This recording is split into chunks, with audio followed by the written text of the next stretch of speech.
what is your opinion about what's happening in Israel? Because there are a lot of protests now, and some people are saying that even the people that are protesting against the Netanyahu government and Ben Gvir, even those who call themselves liberal or left in Israel are still oppressing the Palestinians.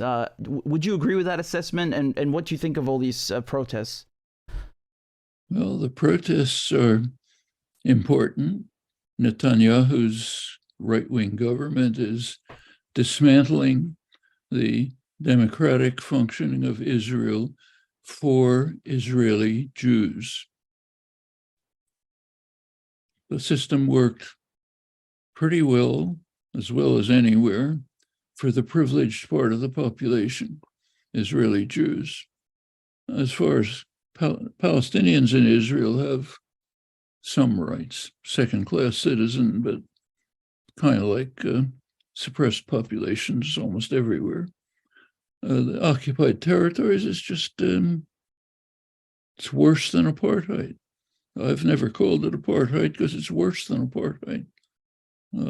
South Africa depended on its Black population, 85% of the population. They were the workforce, they needed them.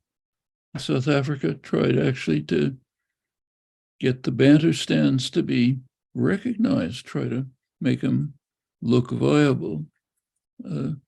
Israel doesn't do that with the Palestinians in the occupied territories, just wants to get rid of them. You know, if they'd all leave, that's fine.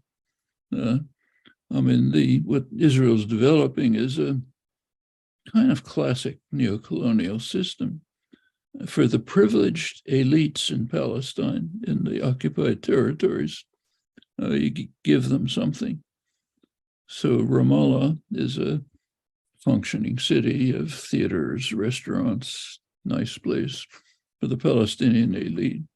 The population is scattered into, I think it's now 165 or so separate enclosures surrounded by Israeli forces. May decide to let them pick their crops, maybe not today. Constant settler attack supported by the army. Just recently got unusually brutal, a real pogrom. You take a look at the Supreme Court. The big protests in Israel are about the attack on the Supreme Court. Well, for Israeli Jews, the Supreme Court functioned as a decent legal institution. For the Palestinians, nothing. Supported every crime, occasionally would make a gesture, supported all sorts of activities that the entire world regards as illegal, even the World Court regards as illegal, but it doesn't matter. The Supreme Court of Israel supports them as long as it's a pretext of security.